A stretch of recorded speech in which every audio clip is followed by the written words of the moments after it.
चलिए दोस्तों, तो आज जो है हम लोग दास वंश यानी गुलाम वंश के बारे में करेंगे। तो चलिए, मध्यकालीन भारत के इतिहास में हम लोग जो है अभी लगातार वीडियो आपको दे रहे हैं। तो चलिए, ये जो है आज गुलाम वंश से संबंधित जो भी प्रश्न एग्जाम में आते हैं वो हम आपको इस वीडियो में बताएंगे और बहुत ही अच्छे ढंगों से बिल्कुल आप ध्यान से देखिएगा। बिल्कुल जो है आपको सभी प्रश्न जो है याद हो जाएंगे। तो चलिए, मनोज कॉम्पिटिटिव क्लासेस के यूट्यूब चैनल में मैं आपका तहे दिल से स्वागत करता हूं। तो अगर आप मेरे चैनल पे नए हैं तो कृपया सब्सक्राइब के लाल बटन दबा करके चैनल को सब्सक्राइब कर लें और घंटी को भी दबा दें ताकि जो भी मैं वीडियो डालूं तो सबसे पहले आप तक पहुंचे। तो चलिए, यह वीडियो जो है हम स्टार्ट करते हैं। तो देखिएगा, गुलाम वंश मुख्य रूप से यही प्रचलित ज्यादा है, गुलाम वंश और दास वंश। ठीक है, इसी का नाम है इलवरी वंश, ममलुक वंश। ठीक है, ये चार नामों से जो है ये विभिन्न नामों से जाना जाता है। तो याद रखना है कि दास वंश, गुलाम वंश, इलवरी वंश या ममलुक वंश। ठीक है, और इसका शासन काल जो है आपका 1206 से 1290 तक है। शासन काल जो है 1206 से 1290 तक है।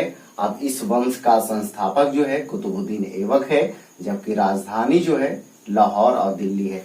देखिए, हम थोड़ा सा इससे पहले वाला जो वीडियो हम दिए थे आपको स्ट्रक्चर से संबंधित, संरचना से संबंधित, तो उसमें जो है थोड़ा सा ध्यान से छूट गया है क्वेश्चन, जो कि लोधी वंश था। उसमें हम राजधानी जो है सिर्फ दिल्ली ही लिखे थे।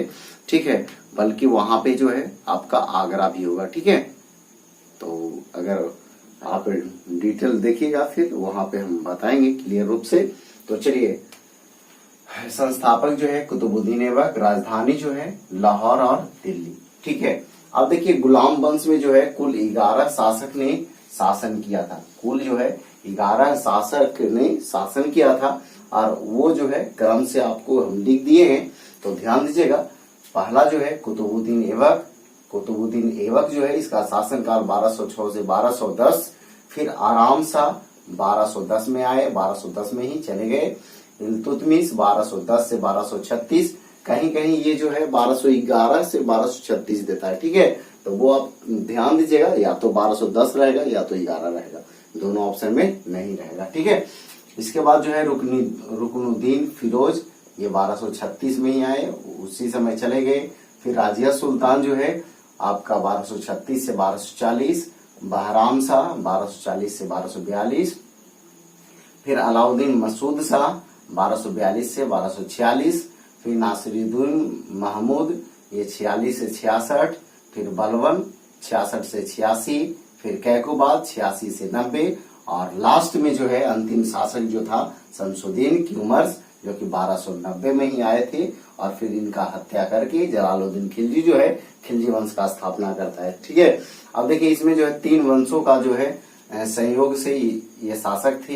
पहला जो थे कुतुबी वंश, इसमें जो है शामिल होता है कुतुबुद्दीन ऐबक और आराम शाह। ठीक है, उसके बाद शमसी वंश जो है इल्तुतमिश से लेकर के जो है आपका यहाँ तक, यानी नासिरुद्दीन महमूद तक। ठीक है, यहाँ तक ये जो है आपका शमसी वंश से संबंधित है, और बलवन से लेकर के शमसुद्दीन क्यूमर्स तक जो है बलवनी वंश से संबंधित है। ठीक है, चलिए आगे बढ़ते हैं। अब इसमें पहला शासक हम लोग कर रहे हैं कौन, तो कुतुबुद्दीन ऐबक। ठीक है, इससे बहुत ही इंपॉर्टेंट क्वेश्चन एग्जाम में आते हैं और वो हम इसको में शामिल किए हैं। तो चलिए स्टार्ट करते हैं ऐबक के बारे में।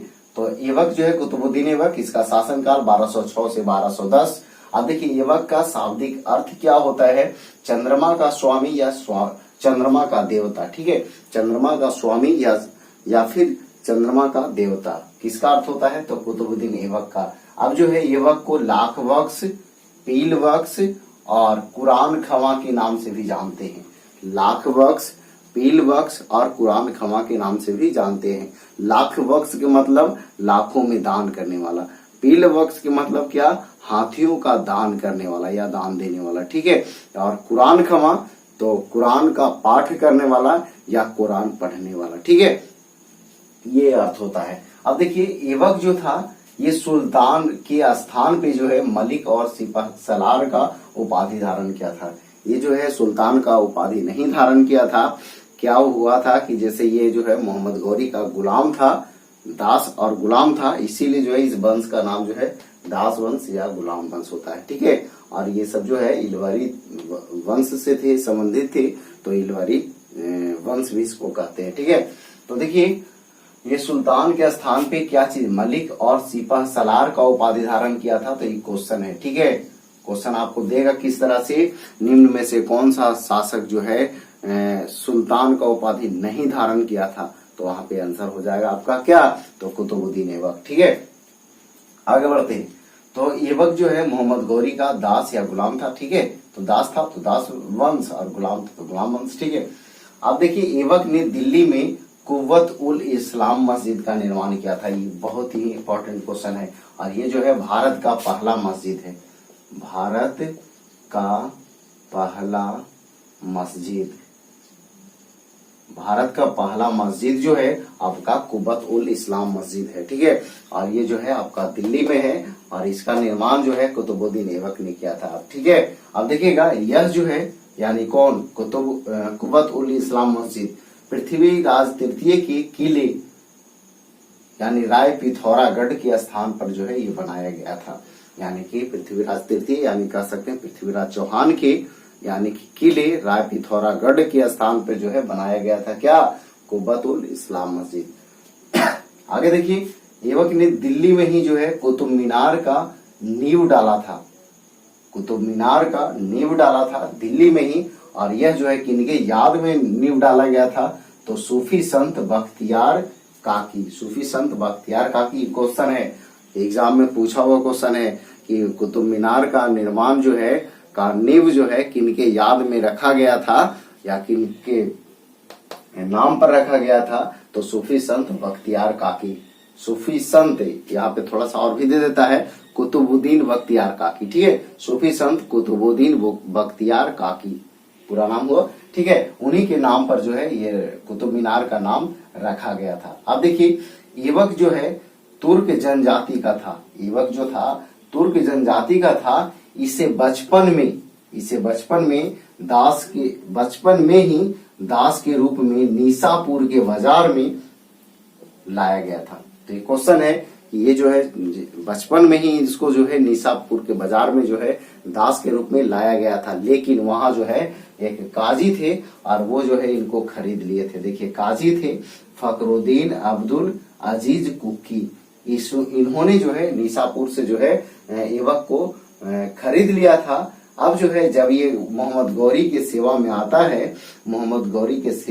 है तो इसके जीवन में जो है काफी परिवर्तन होता है, और परिवर्तन होने के बाद जो है मोहम्मद गौरी जो है इसको आमिर ए आखुर यानी शाही घुड़साल का अधिकारी के पद दिया। यानी मोहम्मद गौरी जो था इसको आमिर ए आखुर या घुड़साल का यानी शाही घुड़साल का अधिकारी बनाता है। कौन, तो मोहम्मद गौरी। किसको, तो कुतुबुद्दीन ऐबक को। अब देखिए यहाँ जो है देखिए यहाँ से थोड़ा सा इधर हम लिख दिए थे। देखिए जब ये कर रहे थे यानी कि कुतुब मीनार, उसके बाद जो है यहाँ एक और चीज निर्माण किए थे। ऐबक ने अजमेर में 2.5 दिन का झोपड़ा, ये 2.5 दिनों में बन गया था, इसीलिए जो है 2.5 दिन का झोपड़ा कहा जाता है। इसका निर्माण जो है कुतुबुद्दीन ऐबक ने किया था। पहले जो है ये यानी कि ये जो है 2.5 दिन का झोपड़ा है, इससे पहले जो है यह विग्रह राज चतुर्थ बिसल देव द्वारा निर्मित एक संस्कृत महाविद्यालय या विश्वविद्यालय था। एक क्वेश्चन आता है कि 2.5 दिन का झोपड़ा जो है प्रारंभ में क्या था, तो संस्कृत महाविद्यालय या फिर विश्वविद्यालय था। ठीक है, और उसी के स्थान पे जो है ये 2.5 दिन का झोपड़ा बनाया था। कौन, कुतुबुद्दीन ऐबक ने। और ये पहले क्वेश्चन ये है कि 2.5 दिन का झोपड़ा है कहाँ, तो अजमेर में है। ठीक है, और ये किनके द्वारा निर्मित संस्कृत विद्यालय था, तो विग्रह राज चतुर्थ बिसल देव के द्वारा। ठीक है, ऐबक ने दिल्ली के निकट इंद्रप्रस्थ में अपना मुख्यालय बनाया। दिल्ली के निकट जो है इंद्रप्रस्थ में जो है अपना मुख्यालय बनाया था। कौन, तो कुतुबुद्दीन ऐबक ने। अब आगे बढ़ते हैं। देखिए ऐबक के दरबार में जो है हसन निजामी और फक्र मुदवीर विद्वान रहता था। तो ये क्वेश्चन है कि ऐबक के दरबार में कौन रहता था, तो हसन निजामी और फक्र मुदवीर, हसन निजामी और फक्र मुदवीर इनके दरबार में विद्वान रहते थे। किनके दरबार में, तो कुतुबुद्दीन ऐबक के। अब देखिए यहाँ हम लोग चल रहे थे मिनहाज एक इतिहासकार थे। इन्होंने ऐबक के बारे में कहा था कि ऐबक को जो है हातिम ताई द्वितीय की संज्ञा दिया था। ऐबक को जो है हातिम ताई द्वितीय का संज्ञा किसने दिया था, तो मिनहाज ने। मिनहाज ये क्वेश्चन है, ठीक है, मिनहाज ये क्वेश्चन है। अब देखिए यल्दोज की पुत्री से ऐबक का विवाह हुआ था। ऐबक का विवाह जो हुआ था वो यल्दोज के पुत्री से हुआ था। देखिए यल्दोज के बारे में हम लोग कर चुके हैं, जब मोहम्मद गौरी कर रहे थे तो उनका 4 दास था और उसमें एक जो है यल्दोज भी शामिल था और एक ये भी, ठीक है। चलिए आगे। अब जो है इनका मृत्यु जो है 1210 ईस्वी में चौगान यानी पोलो खेलते समय घोड़ा से गिर जाने के कारण होता है, ठीक है। जबकि इनको दफनाया गया था कहाँ, तो लाहौर में। इनका मकबरा कहाँ है, तो लाहौर में है, ठीक है। चलिए तो एक बार फिर से इतना रिपीट कर लेंगे। ये छोटा सा यहाँ पे लिखे आराम सा। ये 1210 में आए थे, लगभग 8 महीने तक शासन किया था। इसके बाद जो है इसको हत्या इल्तुतमिश कर देता है और हत्या करने के पश्चात जो है ये फिर जो है गद्दी पर इल्तुतमिश का शासन आ जाता है, ठीक है। तो चलिए एक बार फिर से जो है इसको हम रिपीट कर लेते हैं। तो हम लोग कर रहे हैं क्या, मध्यकालीन इतिहास में जो है पहला वंश था यानी गुलाम वंश या दास वंश या इलवरी वंश या ममलूक वंश। इसमें इसी में से क्वेश्चन आपको बना देगा। निम्न में से जो है गुलाम वंश का अन्य नाम क्या था, ठीक है। ऑप्शन में एक और रहेगा और 3 को दूसरा रहेगा। फिर या तो इस तरह से बना देगा कि निम्न में से गुलाम वंश का अन्य नाम कौन नहीं है, तो 3 को इसमें से रहेगा, एक और अदर रहेगा, ठीक है।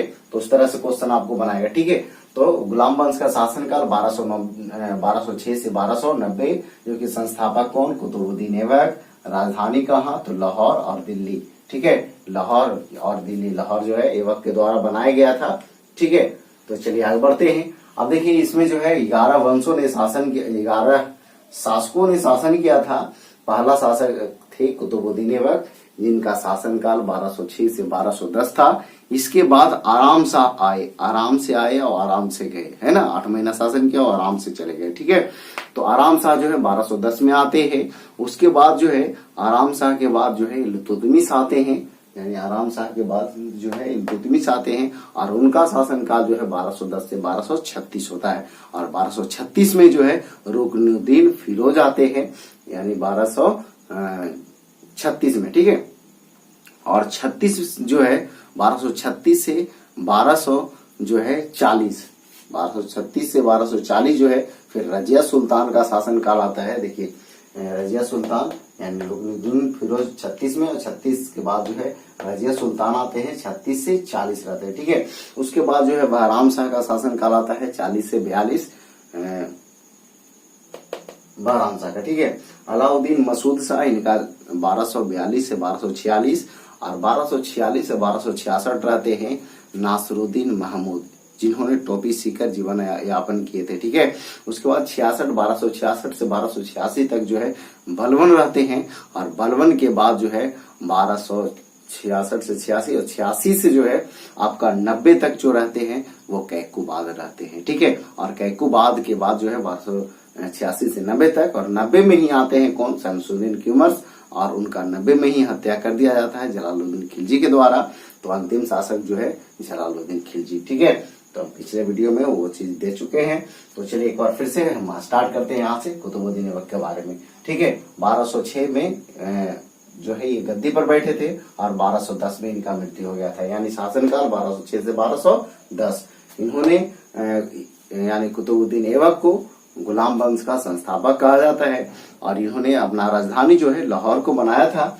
अब देखिए ऐबक का शाब्दिक अर्थ चंद्रमा का स्वामी या चंद्रमा का देवता होता है। अब देखिए ऐबक को लाख बख्श कुरान खमा और पील वक्स, लाख वक्स, पील वक्स और कुरान खमा के नाम से जानते हैं।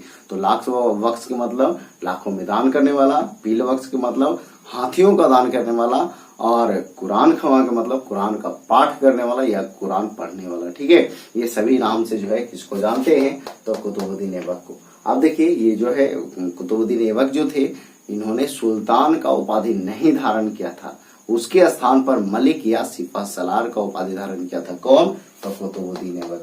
ठीक है, यह जो था मोहम्मद गौरी का यानी विश्वासी गुलाम या फिर जो है दास था, विश्वासी गुलाम या दास था। कौन, तो कुतुबुद्दीन ऐबक। अब देखिएगा कुतुबुद्दीन ऐबक ने दिल्ली में जो है कुब्बत उल इस्लाम मस्जिद का निर्माण करते हैं, और ये कुब्बत उल इस्लाम मस्जिद जो है भारत का पहला मस्जिद है। ये जो है भारत का पहला मस्जिद है। यह जो है कुब्बत उल इस्लाम मस्जिद जो है, ये जो है कह सकते हैं आप कि पृथ्वीराज तृतीय या पृथ्वीराज चौहान के किले राय पिथौरागढ़ के स्थान पर जो है ये बनाया गया था। क्या, तो कुब्बत उल इस्लाम मस्जिद। ठीक है, इसके बाद जो है दिल्ली में ही कुतुब मीनार का नींव डालते हैं। कौन, तो कुतुबुद्दीन ऐबक। और ये कुतुब मीनार जो है किनके याद में जो है बनाया गया था, तो सूफी संत कुतुबुद्दीन बख्तियार काकी, उन्हीं के याद में जो है ये कुतुब मीनार का नींव डाला गया था, जबकि इसको पूरा किया था इल्तुतमिश के द्वारा। ठीक है, तो आगे बढ़ते हैं। इसके बाद जो है इन्होंने यानी कुतुबुद्दीन ऐबक ने 2.5 दिन का झोपड़ा अजमेर में बनाया था, और यह जो था विग्रह राज चतुर्थ विशलदेव के जो है द्वारा निर्मित एक संस्कृत महाविद्यालय, उसी को तोड़ करके जो है फिर ये 2.5 दिन का झोपड़ा बनाया गया था। ठीक है, 2.5 दिन का झोपड़ा जो है कुतुबुद्दीन ऐबक के द्वारा बनाया गया था। ठीक है, अब देखिए कुतुबुद्दीन ऐबक जो थे वो दिल्ली के निकट इंद्रप्रस्थ को अपना मुख्यालय बनाए थे, इंद्रप्रस्थ को अपना मुख्यालय बनाए थे। ठीक है, इनके दरबार में हसन निजामी और फक्र मुदविर विद्वान रहते थे। हसन निजामी और फक्र मुदविर विद्वान रहते थे। अब देखिए ये जो थे ऐबक जो है तुर्क जनजाति का था। इसे बचपन में ही दास के रूप में निशापुर के बाजार में लाया गया था, और वहां से जो है काजी फखरुद्दीन अब्दुल अजीज कुक्की ने जो है इसको खरीद लिया था। ठीक है, इसको खरीद लिया था, और जब यह जो है मोहम्मद गौरी के सेवा में आता है, तब जो है इनके जीवन में बहुत काफी जो है बदलाव होता है, और बदलाव होने के बाद जो है मोहम्मद गौरी जो है इसको आमिर ए आखुर या शाही घुड़साल का अधिकारी के पद पर नियुक्त करते हैं। किसको, तो कुतुबुद्दीन ऐबक को। ठीक है, इसके बाद क्या होता है कि एक इतिहासकार थे मिन्हाज, उन्होंने ऐबक को हातिम ताई द्वितीय का संज्ञा दिए थे। ठीक है, हातिम ताई द्वितीय का संज्ञा दिए थे, तो ये क्वेश्चन याद रखिएगा मिन्हाज के द्वारा। ठीक है, यल्दोज की पुत्री से जो है इनका विवाह होता है, किनका, कुतुबुद्दीन ऐबक का। इनका मृत्यु जो है 1210 ईस्वी में चौगान या फूलों खिलते समय और घोड़ा से गिर जाने के कारण इनका मृत्यु 1210 ईस्वी में हो जाता है, जबकि इनको दफनाया लाहौर में ही जाता है। तो इनका मकबरा जो है कहाँ होगा, तो लाहौर में ही होगा। ठीक है, अब ध्यान दीजिएगा कुतुबुद्दीन ऐबक जो थे ये पोलो खेलते समय जो है घोड़ा से गिरे थे। तो क्वेश्चन पूछता है कि भारत में जो है पोलो खेल का जन्म जो है किस राज्य में हुआ था, तो ये आंसर होता है इसका मणिपुर। ठीक है, ये ध्यान रखिएगा क्वेश्चन। अब देखिए इसमें जो है अगला शासक जो है ये आराम शाह थे। ठीक है, ये जो है 1210 ईस्वी में आए थे, शासन गद्दी पे बैठे थे 1210 ईस्वी में, और लगभग जो है 8 महीनों तक शासन किए थे, लगभग जो है 8 महीनों तक शासन किए थे। और उसके पश्चात जो है इसको यानी कि आराम शाह को इल्तुतमिश के द्वारा हत्या कर दिया जाता है, और उसके बाद जो है दिल्ली की गद्दी पर जो है गुलाम वंश की गद्दी पर जो है इल्तुतमिश का शासन होता है। ठीक है, तो देखिए ये सिर्फ कुतुबुद्दीन ऐबक के बारे में था। तो चलिए, हमें उम्मीद है कि ये वीडियो आपको पसंद आया होगा। देखिए एग्जाम जो है एग्जाम का डेट दे दिया है, तो एनटीपीसी ग्रुप डी का 15 दिसंबर से जो है आपका डेट दिया है। तो कृपया जो भी विद्यार्थीगण हैं जो घर पे भी हैं, अभी नहीं स्टडी कर रहे हैं, तो वो जागिए और स्टडी कीजिए। और ये हमारा बनाने का मकसद, ये वीडियो इसलिए है, ये मकसद मेरा ये है कि आप जो विद्यार्थी, मेरे अपने विद्यार्थी हैं, उनका रिवीजन हो सके और जो नए विद्यार्थी हैं उनको ये सब जानकारी प्राप्त हो। तो चलिए, हम आपसे यही उम्मीद करेंगे कि अगर ये वीडियो आपको अच्छा लगा होगा तो लाइक और कमेंट जरूर कीजिएगा और दोस्तों के पास शेयर कर दीजिएगा, ताकि मेरा भी जो है मनोबल बढ़ा रहे। तो चलिए इस वीडियो को समाप्त करते हैं। जय हिंद, जय भारत, वंदे मातरम।